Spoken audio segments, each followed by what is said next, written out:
नित्य पाठ मत करो। ये गलत है ये कहना कि ये व्यर्थ है। भाई आरती मत करो, 5 यज्ञ करनी होंगी पर निष्काम भाव होते हैं, ऐसा ही लिखा है, नहीं इच्छा। एक यज्ञ है धर्म की, धार्मिक भंडारे अनुष्ठान ये अवश्य गुरु आज्ञा से करवाने होंगे। और सुबह शाम जोत लगावे, ज्योति हवन का काम करेगी। और शाम की आरती सुबह के नित्यक्रम अवश्य करने होंगे। इससे हमारे हृदय में ज्ञान यज्ञ बनी रहेगी, ज्ञान यज्ञ होती है। और ज्योत जो है, ज्योति जो जगाते हैं, ये कहते हैं अंदर की ज्योति जगाओ, बाहर की ज्योति नहीं। ना तो अंदर की जगह इनकी, क्योंकि नाम गलत, गीता के विरुद्ध। और बाहर जो धर्म से पुण्य होना था, जो लाभ होना था, वो बंद करवा दिया। ऐसे ही धन धन सतगुरु, ऐसे ही राधा स्वामी पंथ में कहते हैं ज्योति मत लगाओ, ना कोई धर्म पुण्य करना, तुम्हें भोगना पड़ेगा। अब ये अधूरे सधूरे मार्गदर्शन करके इन भोली आत्माओं को ऐसे भ्रमित कर दिया। हमने गीता में जो लिखा है वो तो करना ही करना है। हम भी उसको कहते हैं कैसे कि जैसे गीता में लिखा है कि तुम मेरा पाठ कर अर्जुन, गीता का नित्य पाठ करता रहे तो मुझे ही प्राप्त होगा निसंदेह, कोई शक नहीं, इसमें कोई शक नहीं। केवल एक पाठ्यक्रम करते रहने से और सही नाम ना मिलने से आंशिक लाभ है, पूर्ण नहीं। यही कहना चाहे भगवान ने।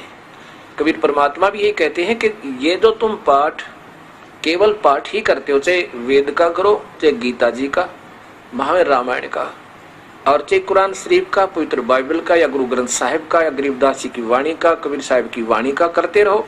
अगर सही नाम नहीं मिला तो अधूरे और व्यर्थ है तुम्हारी साधना। इसके साथ साथ ये तो करने हैं, अगर नाम नहीं मिला तो ये सब व्यर्थ है। जैसे खेत में बीज बीजा नहीं और खाद और पानी सुचारू देते रहे तो क्या लाभ होगा? घास होगा, अन्न नहीं होगा, भूखे मर जाएंगे।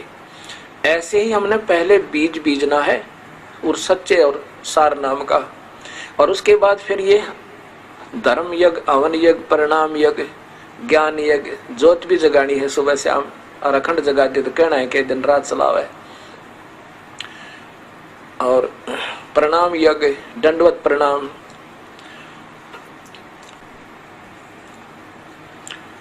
मूर्ति अवश्य रखनी अपने घर पे, मूर्ति की पूजा नहीं सत्कार करना है। अब कोई तो मूर्ति पर अटक गया, उसी का भोग लगा, उसी की आरती तारे है, उसी का अगर प्रार्थना करता रहे, बस बन की बात, उसी का माला डालने जा, उसी का अगर धूप पर जोत जगा दी, ये व्यर्थ है। मूर्ति हो अपने इष्ट और गुरु की अवश्य हो। और दंडवत प्रणाम करे उनको, सीने से लगा अपने गुरुदेव की मूर्ति को, अपने इष्ट की मूर्ति को। इससे हमारे अंदर विनम्रता और उनके प्रति श्रद्धा बनी रहती है। ऐसा ना करने से भी हम अधूरे रह जाएंगे। केवल मूर्ति ही पूजता रहे, ये कबीर साहब ने खंडन किया। नादानो, तुम केवल मूर्ति पर ही आश्रित हो गए, मंत्र से ही जाप कर नहीं रहे, इसलिए मूर्ति पूजा का खंडन किया। लेकिन मूर्ति का होना अति आवश्यक है, उसे देखते हृदय में गदगद हो जाता है। जैसे हम किसी ऋषि महर्षि की मूर्ति देखें, आत्मा में भक्ति की प्रेरणा जागृत होती है। ऐसे ये मूर्तियां सेंटिमेंटल का काम करती हैं, होनी चाहिए हर घर में। मंदिर में, घर मंदिर अपना एक कोने में मंदिर बना लो, एक अलमारी में, उसके एक ताक में, एक हिस्से में अपना मंदिर बनावे, मूर्ति रखा अपने गुरुदेव की, अपने इष्ट देव की, क्योंकि इष्ट देव की पूजा अवश्य होनी चाहिए, उसकी मूर्ति भी होनी चाहिए। जैसे कबीर साहब हम सबका इष्ट है, और ब्रह्मा विष्णु महेश के पिता निरंजन ज्योत निरंजन काल भगवान गीता में जो कहता है उसका भी इष्ट है। 18वें अध्याय का 64वां श्लोक, निष्पक्ष भाव से फिर दोबारा सोल्यूशन करके देखो उसको। तो हम सबका इष्ट देव तो कबीर परमेश्वर है, उसी की मूर्ति, और साथ में वो गुरुदेव जो सच्चा नाम देता उनकी मूर्ति अवश्य घर में हो।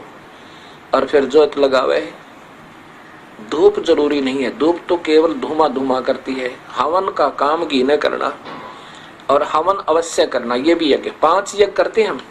एक यज्ञ है धर्म की, या इस आश्रम के अंदर हर महीने हजारों की संख्या में, कई हजारों की संख्या में भक्त आत्मा आते हैं और यहाँ पर उनके भोजन की व्यवस्था फ्री मुफ्त होती है, कबीर परमात्मा की कर पाते हैं। और ये धर्म यज्ञ हो गया।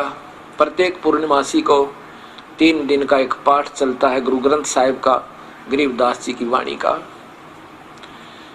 जो कबीर साहिब की महिमा का, और जिसमें 4 वेद, 18 पुराण, उपनिषद, गीता, महाभारत, रामायण और सभी कुरान, पुराण, बाइबल सभी का सामूहिक ज्ञान और पूर्ण परमात्मा का और सुख संवेद का, यानी वो सामूहिक ही उसके अंदर सारा ही पाठ हो जाता है। 3 दिन में वो पूरा हो जाता है और 3 दिन तक अखंड ज्योत जगती है। यहाँ पर भक्त आत्मा अपना अखंड पाठ करवाते हैं। जितने भी पाठ होते हैं, जैसे कभी 100 हो जाते हैं, कभी 125 हो जाते हैं, उनके नाना अलग अलग से, उनकी अलग से ज्योति 3 दिन जगती रहती है। वो हवन होता है और 120 ज्योतियां जहाँ पर जगह, 140 ज्योतियां जगह 3 दिन के अंदर लगभग 1.5 क्विंटल घी का हवन हो जाता है, देसी घी का, और उनको सबको लाभ मिलता है। तो ऐसे 500 यज्ञ करते हैं हम। एक यज्ञ है धर्म की, दूसरी यज्ञ है ध्यान। ध्यान यज्ञ ऐसे नहीं आंखें बंद करके समाधि लाओ। सहज समाधि क्या होती है ये बताते हैं। सहज समाधि और करते हठ योग से समाधि।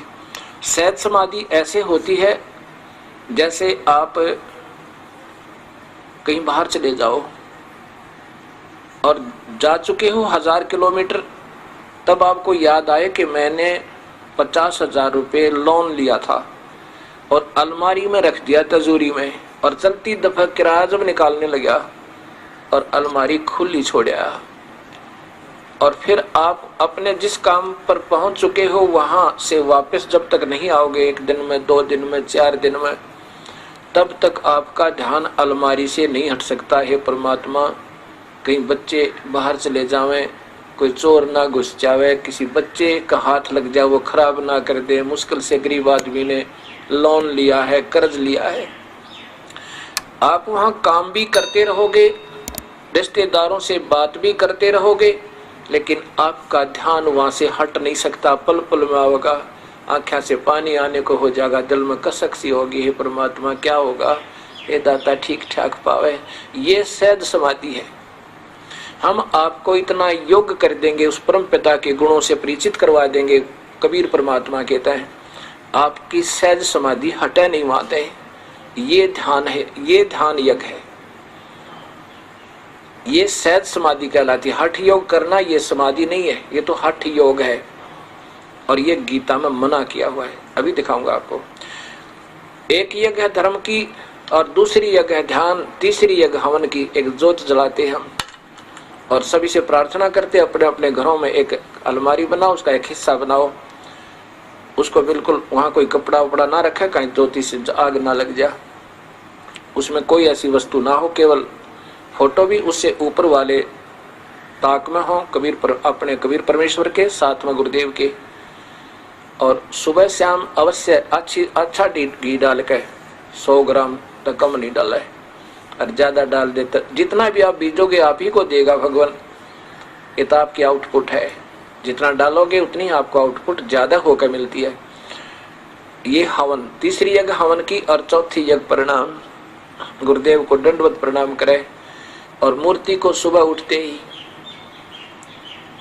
मैं तो अपना भाव बताता हूँ, अपने गुरुदेव की, अपने इष्ट देव की मूर्ति जब दिखे, अपने आप नतमस्तक सिर हो जाता है, डटा नहीं जाता, और ऐसे दंडवत प्रणाम करता हूँ। ये पूजा नहीं होती। और यही हम, क्योंकि हम समझ नहीं पाते सतमार्ग को, तब तक हम एक को रिजेक्ट कर देते हैं। वो तो मूर्ति पूजा करते हैं, वो तो ऐसा करते हैं। पूजा क्या होती है? सत्कार कोई और चीज होता है, पूजा कोई और चीज होती है। पूजा जैसे पतिव्रता अपने पति की पूजा करती है, आदर सत्कार सबका करती है। और पति भरता पत्नी का पति विदेश चला जाए तो फोटो से वो कितना प्यार करती है, उसकी आस्था रह रहकर उमंग बढ़ती रहती है, उसके गुणों की याद आती रहती है। ऐसे ही हमने मूर्ति अवश्य रखना चाहिए, लेकिन पूजा नहीं, सत्कार करे, अवश्य करे। और पांचवी यज्ञ है ज्ञान की। ज्ञान क्या होता है? सुबह हम पौन घंटा लगता है लगभग सुबह के नित्यनेम गरीबदास जी कबीर साहब की वाणी के आधार पर करते हैं। ये तो देखो प्रमाणित शास्त्र है, से गीता का पाठ कर लो और वहां में गुरु ग्रंथ साहिब का पाठ कर लो, और चाहे कुरान का करो, बाइबल का करो।